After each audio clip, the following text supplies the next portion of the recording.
One of the key learnings from these unprecedented times has been the value of adaptability. This not only applies to the way we work, but also to something as basic as the way we cook and eat. As the country's leading producer of sauces and condiments came up with an indigenous way to make the shift to zero-waste living a fun and rewarding one.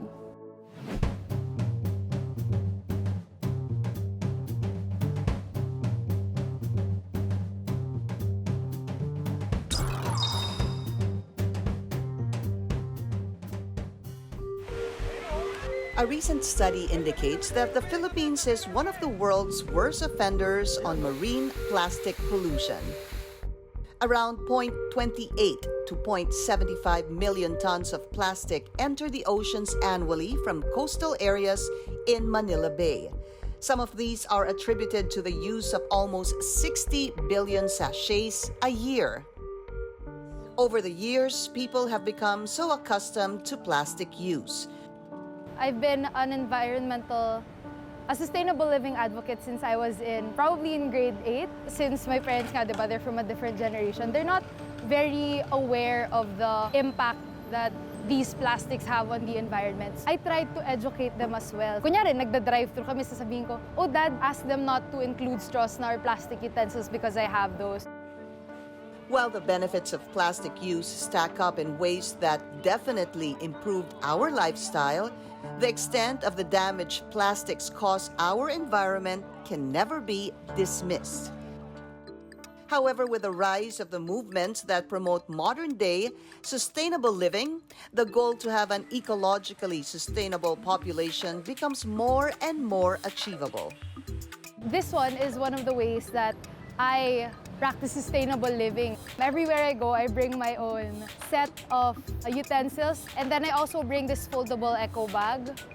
And sometimes I bring then my tumblers para, lessen plastic waste. And with companies that take the initiative to create an urban movement for waste-free living, our shift to the new normal comes with the noble cause of discarding bad habits and adopting better trends.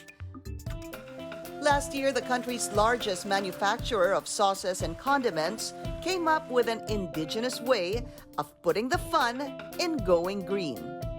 BYOB, or Bring Your Own Bote, is a zero-waste store aimed at encouraging people to live a more zero-waste lifestyle and help build a zero-waste community through refilling their NutriAsia favorites like Dato Puti and Golden Fiesta using their reusable bottles. It actually was supposed to be a 45-day activation, but with the positive feedback and positive impact it can do for the environment, we decided to make it permanent.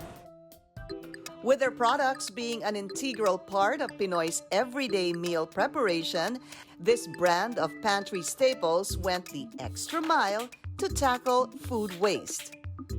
As a brand, NutriAsia is very much committed to bringing masarap masaya moments to the customers. And with BYOB, it aims not just to bring joy to Filipinos, but also do activities which will benefit the environment, especially during these increasingly critical times. The company also partnered with local government units to reach more communities and develop in them a sense of unity. The BYOB booth is actually also a drop-off point for plastic discards for repurposing to more useful furnishings. So these furnishings will be donated to our beneficiary, the Gat Andres Bonifacio High School. The process is as simple as buying your kitchen needs at a grocery, except that the customers can bring their own reusable bottles. UV sterilizers are available in their pop-up stores to make sure the bottles are clean and virus-free. To refill, people can order online and then they will receive an email confirmation. For those who don't have bottles, they can also buy reusable glass bottles in the BYOB booth for just 20 pesos for a 500 ml bottle. We have minimum requirements for the bottles that we accept, so we just have to make sure that this is safe for refilling for food products. Staff will actually check it, but any brand of bottle is okay. We accept it. Each year, only 14% of the 78 million metric tons of plastic food packaging produced globally is being recycled. This local brand aims to revolutionize our concept of reducing waste through reusing or repurposing plastic. It presents zero-waste alternative to our consumers in consuming NutriAsia products, which are pantry staples. And it also aims to help people or empower the customers on their advocacy for sustainability. And to make this activity more engaging, every refill entitles the customers to a 5 to 20% discount from the regular item price.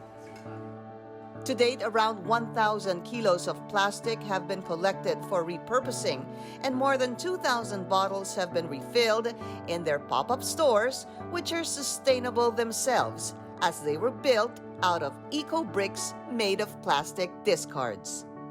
Napakahalaga na yung mga big companies yung nagsisimula nito. It's a great way to get the grassroots or the other people to do the same thing for the environment.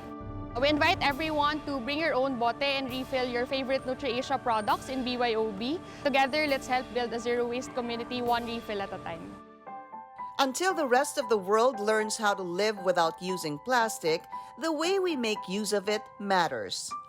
Above all, our attitude and commitment to recycling, reusing, and reducing our need for it.